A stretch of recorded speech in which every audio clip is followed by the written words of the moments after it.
Contract marriage भाग 32. अ signature of love. एकीकडे contract संपण्याची वेळ जवळ येत होती. दुसरीकडे समीरच्या मनात ईशासाठी भावना वाढत होत्या आणि रयत अजूनही त्याच्या इगोमध्ये अडकलेला होता. मागील भागात आप्पासाहेब बरे होत आहेत याचा आनंद तिलाही झालाच होता, पण तिला हे कॉन्ट्रॅक्ट संपणार, मग हे नातंही संपणार याची भीती जास्त होती. ती त्याच्या चेहऱ्यावर हीच भीती शोधायचा प्रयत्न करत होती, पण त्याचा चेहरा तिला निर्विकार दिसत होता. आप्पासाहेब बरे होणार या व्यतिरिक्त त्याच्या चेहऱ्यावर अजून दुसरे कोणतेही हावभाव तिला दिसले नाहीत, म्हणून ती नाराज झाली होती. पण मुद्दाम चेहरा निर्विकार ठेवलेला तो मात्र आतून तिला असं त्याच्यासाठी बेचैन झालेलं पाहून खुश झाला होता. तिला अजूनही त्याच्यापासून दूर जायला भीती वाटते. ती अजूनही त्याला लाईक करते हे तिच्या चेहऱ्यावर त्याला स्पष्ट दिसत होतं. आप्पा बरे झाले याच्या आनंदापेक्षा आता तिला त्याच्यापासून लांब राहावं लागेल याचंच दुःख जास्त होत होतं. तिला रयत अशी गुड न्यूज देई तिने स्वप्नातही विचार केला नव्हता. सगळ्यात जास्त दुःख तिला याचंच होत होतं की आप्पा बरे झाले, त्यामुळे तिला जी भीती वाटत होती ती भीती तिला त्याच्या चेहऱ्यावर दिसत नव्हती. तो अजूनही आपल्या बाबतीत सिरियस नाही का, तिला मनोमन खूप अस्वस्थ वाटत होतं. आता पुढे दोघेही त्या प्रायव्हेट एरिया हॉटेलमध्ये एकमेकांच्या डोळ्यात पाहत आपापल्या विचारात होते. वेटरने येऊन त्यांची डिश त्यांच्या पुढ्यात ठेवली तसे दोघेही भानावर आले. रिअली? ही तर खरंच गुड न्यूज आहे. ईशा त्याच्याकडे पाहत जबरदस्ती हसत बोलली. तो अजूनही तिच्यावरच नजर रोखून होता. चेहऱ्यावर जरी आनंद असला तरी तिचे डोळे ओले झाले होते आणि तिच्या त्या मोठ्या काळ्या बोलक्या डोळ्यातून टचकन पाणी आलं, पण तो समोर असल्यामुळे तिने ते डोळ्यांच्या खाली ओघळू दिलं नाही. आप्पा बरे झाले म्हणून खुशच होती ती. शेवटी हे सगळं आप्पासाठीच तर केलं होतं तिने. तिने तिच्या समीरशी समोरची डिश जवळ घेतली आणि खायला सुरुवात केली. तिला खरं तर यावेळी उठून कुठेतरी तोंड लपवून रडून घ्यावंसं वाटत होतं, पण तिने स्वतःला सावरलं आणि मग समोर ठेवलेल्या डिशवर लक्ष केंद्रित केलं. ती खाली बघून पटपट चम्मचने खात होती. तो मात्र अजूनही तिलाच ऑब्झर्व करत होता. If sweet dish. तिने विषय चेंज करत प्रयत्न केला. हो, गुड न्यूज म्हटल्यावर स्वीट्स खावं काहीतरी. त्याच्या वाक्याची जरब तिला समजली. तिचा घास तोंडात आणि हातातला हातात राहिला, पण तरीही तिने बळच तोंडातील घास गेला. तिची खाण्याची अजिबात इच्छा नव्हती, पण ती तसंच त्याच्यासमोर कमजोर दिसायला नको म्हणून खात होती. जसे की तिला असंच दाखवायचं होतं की या गोष्टीचा तिच्या मनावर काहीच परिणाम झाला नाही, पण तिला ते जमत नव्हतं. तुला अजून काही हवं का? त्याने तिच्या रिकाम्या प्लेटकडे नजर टाकत विचारलं. नो थँक्स, माझं झालं. बोलतच ती पटकन उठली. बाजूला मस्त स्विमिंग पूल होता. पाणी शांत होतं. प्रायव्हेट एरियामुळे तिथे कोणीच फिरपत नव्हतं. ती त्या पुलाच्या साईडला उभी राहिली आणि आता तिने तिच्या अश्रूंचा बांध रिकामा केला. रयतला ती पाठमोरी होती. थोडा वेळ रडून मनमोकळं झाल्यावर ती पुन्हा तिच्या जागेवर जाऊन बसली. त्याने 2 आईस्क्रीम मागवले होते, तेही तिच्या आवडीच्या फ्लेवरचं. आता दोघेही जेवण झाल्यावर आईस्क्रीम खात होते. त्याने तिच्या डोळ्यात पाहण्याचा प्रयत्न केला. तिच्या डोळ्यातील काजळ स्प्रेड झालं होतं. ती तिथे जाऊन रडली आहे या गोष्टीचा अंदाज त्याला आला होता. त्याच्या हट्टी मनाला हेच तर हवं होतं. मुली त्याच्या मागे असायच्या, पण हा इगो जपून राहायचा. ईशाकडे तो अट्रॅक्ट होत होता, पण त्याच्या हट्टी वृत्तीला ही गोष्ट पटत नव्हती.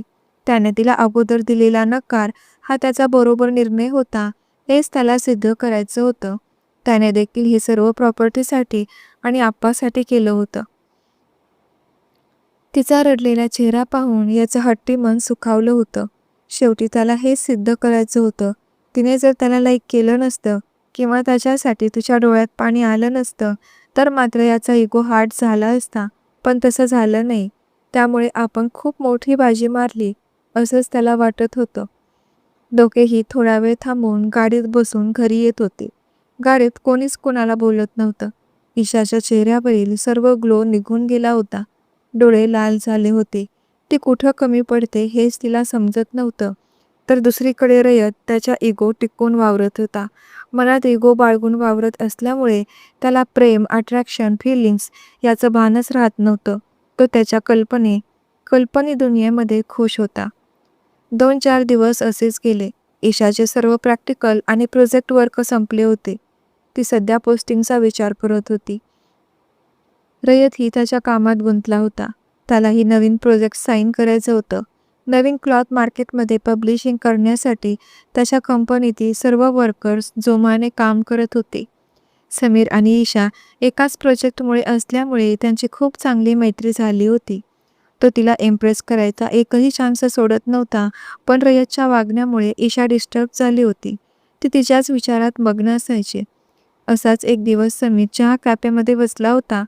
तो ईशाचाच विचार करत होता. तेवढ्यात तेथे सनी आला. यार समीर, तू कधी आला?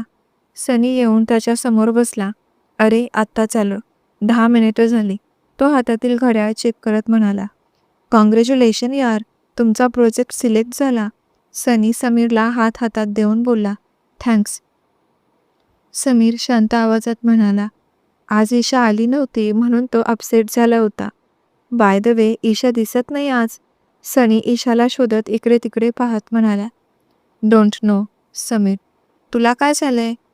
समीर प्रोजेक्ट पास होऊनही नेहमीप्रमाणे जास्त हसून बोलत नाही म्हणून सनीने काळजीने विचारलं. काही नाही यार, सोड ना. तुझं सांग, तू काय करणार पुढे? समीर, माझं काय, ग्रॅज्युएशन करणार. तू आहेस ना गायडन्स करायला. सनी बोलत होता पण यावेळी पण समीर कुठल्या तरी विचारात होता. Sameer, what happen? सनी म्हणाला. कुठे काय? तू मला सांगणार आहेस की नाही? की जाऊ मी इथून? सनी त्याच्या जागेवरून उठत बोलला. यार विचार करतोय तिचा. कोणाचा? सनीने समीरकडे पाहिलं. तिचं नाव ओठावर येताच चेहरा गुलाबी झाला होता त्याचा. समजलं. ईशाचाच विचार करतोय ना? हो यार, पण ती आज येते म्हणाली होती मला. समीर हातातील वॉचमध्ये पाहत बोलत होता. तोच त्याचं लक्ष अचानक कॅफेच्या मेन डोअरकडे गेलं. समोरून ईशा येत होती. पिंक कलरचा क्रॉप टॉप आणि व्हाईट कलरच्या जीन्सवर आज ती कमालीची सुंदर दिसत होती. कानात सिल्वरचे मोठे इयरिंग्स घातलेले, गळ्यात छोटंसं सिल्वर कलरचं लॉकेट, एका हातात ब्रेसलेट, दुसऱ्या हातात वॉच. चेहऱ्यावर नेहमीसारखी स्माईल. आज तिचं एक नवीन पोस्टसाठी सिलेक्शन झालेलं, त्यामुळे आज चेहऱ्यावर ॲटिट्यूड दिसत होता आणि तो तिला डिझर्व करत होता. ती येऊन समीरच्या फ्रंट चेअरवर बसली. तो तर तिच्या सौंदर्यात बुडाला होता. एकटक त्याची नजर तिला पाहत होती. आज ती सुंदर दिसत होती, नेहमीपेक्षा वेगळी. हॅलो समीर, ईशाने हसून समीरला ग्रीट केलं. पण याचं लक्ष कुठे होतं? सनीने उगीच घसा साफ केला तेव्हा कुठं हे साहेब यांच्या तंद्रीतून बाहेर आले. हाय ईशा, हाऊ फील नाव? समीरने खुश होत ईशाला विचारलं आणि तिला मिळालेल्या पोस्टिंगबद्दल कॉंग्रॅच्युलेशन करत त्याने तिच्यासाठी आणलेला फुलांचा बुके तिला दिला. मस्त गुलाबाच्या रेड कलरच्या रंगाने सजवलेला बुके होता. ईशाने हसून बुके घेतला. त्यानंतर तिथे सीमा पण आली. तीही पार्टीमध्ये जॉईन झाली. समीरला आज ईशासोबत बोलायचं होतं, पण सीमाला पाहून ईशा लगेच तिच्यासोबत जाऊन तिला बोलत होती. सनीने समीरकडे पाहिलं आणि चेहरा निर्विकार करून त्याने नाहीमध्ये मान हलवत एक सुस्कारा सोडला. तो उठून समीरजवळ गेला.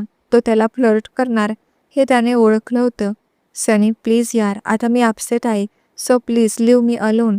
मला कसलाही जोक ऐकायची इच्छा नाही. So please. समीरची चिडचिड होत होती. रागातच तो ड्रिंक काउंटरकडे निघून गेला. मी तर काहीच केलं नाही, हा उगीच तिचा राग माझ्यावर का काढतोय? सनी मात्र तिथेच विचार करत उभा होता. पार्टी संपली. सगळ्यांनी एकमेकांचा निरोप घेतला. सीमा आणि सनी पण घरी निघाले होते. ईशा पण घरी जायला निघाली होती. तिला आज सगळ्यांशी भेटून खूप छान वाटत होतं. ती कॅफेच्या बाहेर जातच होती की ईशा, मागून कोणाचा तरी पुन्हा आवाज आला आणि ईशा आवाजाने जाग्यावरच थांबली. तिने मागे वळून पाहिलं.